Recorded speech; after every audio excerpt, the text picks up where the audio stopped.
Let's begin. What year was OTC built and what year did it open? Actually, originally it was not called OTC. It was called the Southwest Oakland Vocational Education Center, known to students and teachers alike as SWOVEC, SWOVEC. But it was built in 1970, and then it opened in the fall of 1971, September 1971. Built in 1970, opened in the fall, September of 1971.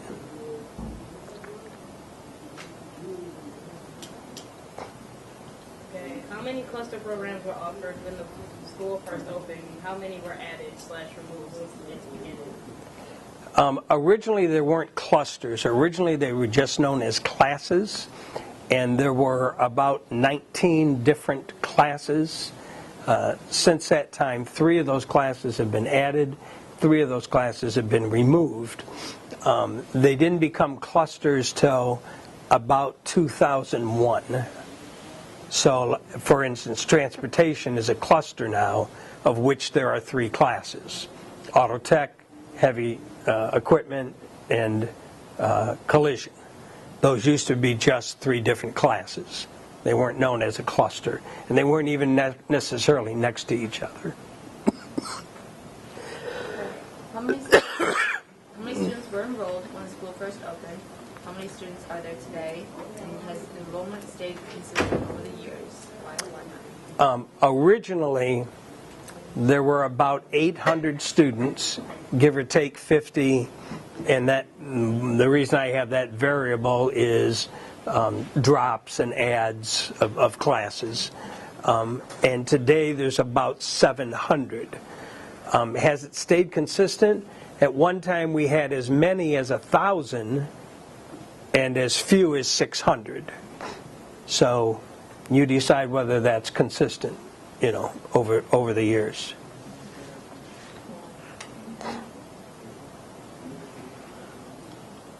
Next question. How many teachers were there when the school opened? Originally, when the school opened, there were 20 teachers. And even though there were only 18 classes, cosmetology was one of those classes, and they had 3 different teachers working at the same time. Are any of them still here? Are any of the teachers still here? Just me, and I just sub. I'm not technically a teacher. I guess I'm technically a teacher, but a substitute teacher. But none of the original people are here anymore, no.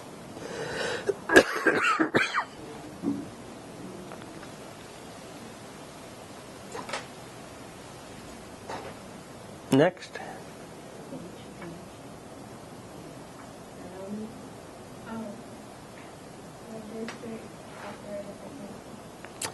The district that operated the campus was Walled Lake. We were under the Walled Lake School District, Walled Lake Consolidated School District.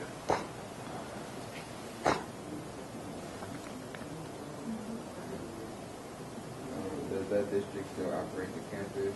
And if not, who does? No, Walled Lake does not operate the school any longer. Oakland Schools, which is actually over all of the schools in Oakland County, now operates the district. And that happened in approximately 2001.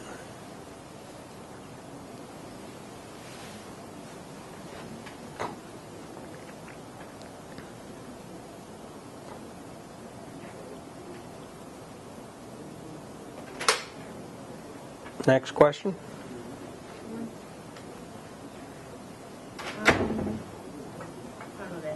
Took place from 2007 to 2009. What are the Renovations. What Renovations. renovations took place from 2007 to 2009? What are some old aspects of the building that you believe should not have changed?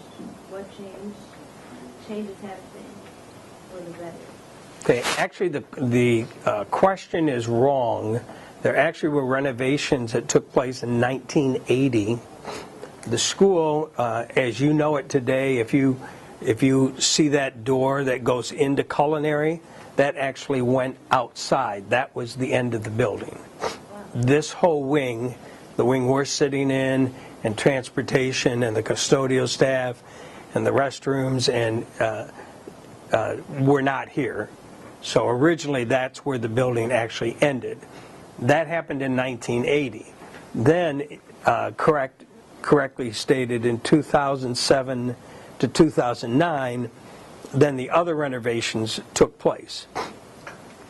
Those renovations, the thing that I wish they had not gotten rid of, they extended the office space, the main office, and that eliminated something we knew as the Commons.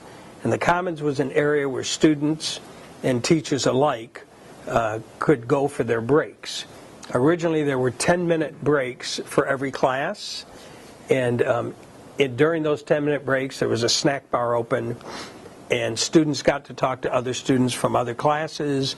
Teachers were always with their students, and they got to talk to teachers from other classes, and it was really a great way to make you feel part of something. You know, as right now, I think you feel part of something in your class, but not necessarily of a school. Back then, it gave everyone a really good feeling and some camaraderie that really helped the school help each other and get to know each other. That being said, what I think was improved immensely was the technology. We were definitely far behind in technology when those renovations took place, and now they've added a whole lot more, from computers to iPads to the greenhouse area, which I know best, of course, because that's where I taught.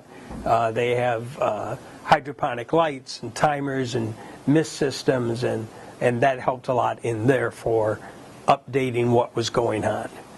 So the bad, or what I think was bad, the break area and the opportunity for breaks. The good, the technology in all of the classes was just raised to a new standard, a higher standard. How long did you work at STC, and what year did it start, and when did you retire? Excuse me. I started at Slovak in January 1972. It opened in the fall, as I've told you, 1971. There was a teacher here that was teaching the greenhouse landscape class, which is the class that I taught in, and he just really did not like it at all.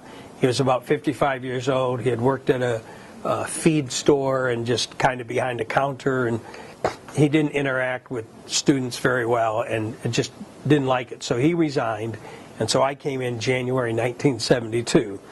I retired in June of 2008, so that would be about 37 and a half years.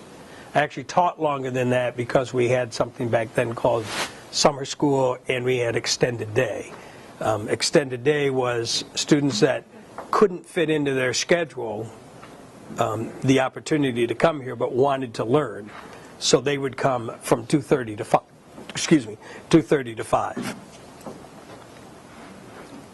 What role did you play as a staff member? What role did I play as a staff member? It was interesting because back then all the staff kind of mentored each other, and the reason I say that is when we all started, no one had ever worked at a tech center or a vocational center before because we didn't really know what that meant.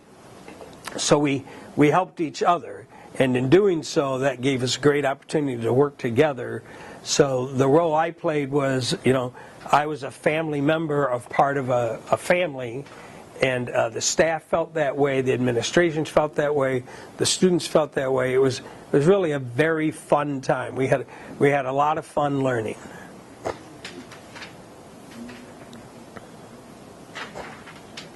What's the greatest thing a teacher has ever done for a student or students here at OSTC? Or the greatest thing a teacher has ever done for a student. I'm not sure I know because I don't know all of the teachers, but what I do know is we had families, students here, some of them, that came from a deprived area, and so as teachers and students, we were able to collect money or have sales and take that money and be able to buy Christmas gifts or food or whatever for those families. In addition to that, of course, all the teachers help their students get jobs, and that I thought was very important because that's what this school was created for, to get students the opportunity to get jobs or go on to college. And we gave a lot of students who perhaps would not have had the opportunity to go to college the opportunity, and as well as get jobs if they decided they didn't want to go to college. So we did both. But probably and they know it was something different, but they didn't really know what it was. So they would go into culinary or greenhouse or auto or one of those areas and go, this is something I'm good at. This is something I can do. And so they would go out, and today they're famous chefs. They own auto shops. They own landscape businesses. They really went on to be very successful.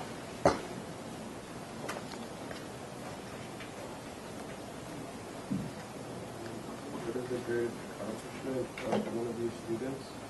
The greatest accomplishment of not just one of my students, but many of my students, is that they actually started their own businesses. And now, today, they are extremely successful. The gentleman that actually cuts my grass at my home owns a grass cutting business, and it's not just a pickup truck with a lawnmower. It's like those huge trailers you see going down the road. He's got 4 or 5 of those. He has about 200 or 300 customers. I have another student that owns his own landscape business, and again, not just wheelbarrow, rake, and a shovel. He's actually out there doing huge jobs in some of the nicer areas. The landscape architect for the city of Southfield is a student of mine, and she's doing a terrific job there. Some of them have gone on to be teachers in this field. So there's a lot of success stories, and all of the classes here can claim those successes. I mean, that's one that those are some that I have, but a lot of the classes have that, chefs and what have you that are very famous today. Excuse me. Next.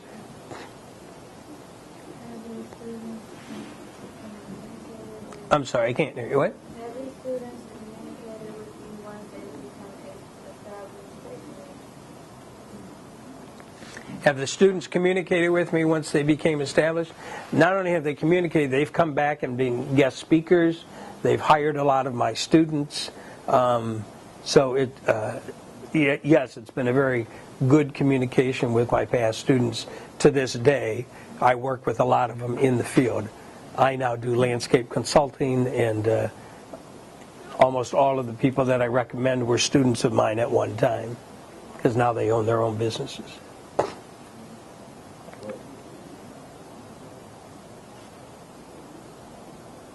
Had any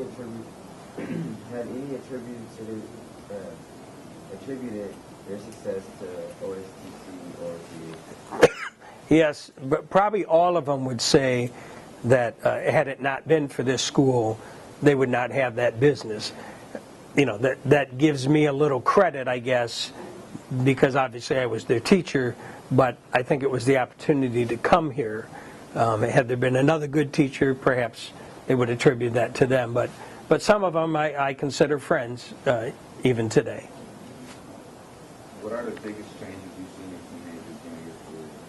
The biggest changes in teenagers? Very little. I have to be honest with you. In 35, 40 years, teenagers are teenagers. I think they're trying to find themselves and what they want to do for the rest of their lives. They're interested in learning, and one of the reasons they come to a school like this is because it's a choice. They make that choice to come here because they want to find out something more, and that was the same in 1972 as it is in 2012.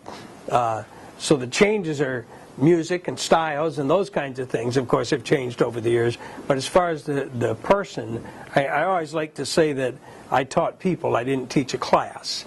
And I think when a teacher takes that kind of approach, the teacher and the student has a lot better chance of success. What things about teenagers have stayed the same over the years? But things about teenagers have stayed the same. Music, almost all teenagers are still interested in music. The type of music has changed, but the fact that teenagers are interested in music has not. They like music. They're more interested in today than tomorrow because it's hard for them to think that far ahead. But when we get together and we have the opportunity to think about that, that's important. And the other thing that hasn't changed is teenagers want to know that someone is out there listening. Someone's listening to what I have to say. And I think as a teacher, it's important to be a good listener. What have you learned from your job and how have you learned it? What have I learned from my job and how have I learned it? I think I've learned from my job that all people, no matter what their ages, have special needs. And when you can address those special needs with people, whether it's young people or older people, when you can care about those special needs, that's important.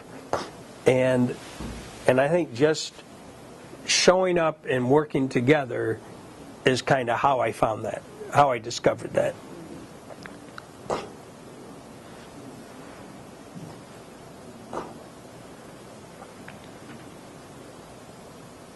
What is your best memory of OTC? I guess my best memory of OTC is that I was part of something important, important in my life and important in young people's lives, but that I was part of it. And when you feel part of something that is really helping people of all ages, it's just a good feeling. We had a lot of fun doing it. I've told you that, and being a part of that was something to be proud of.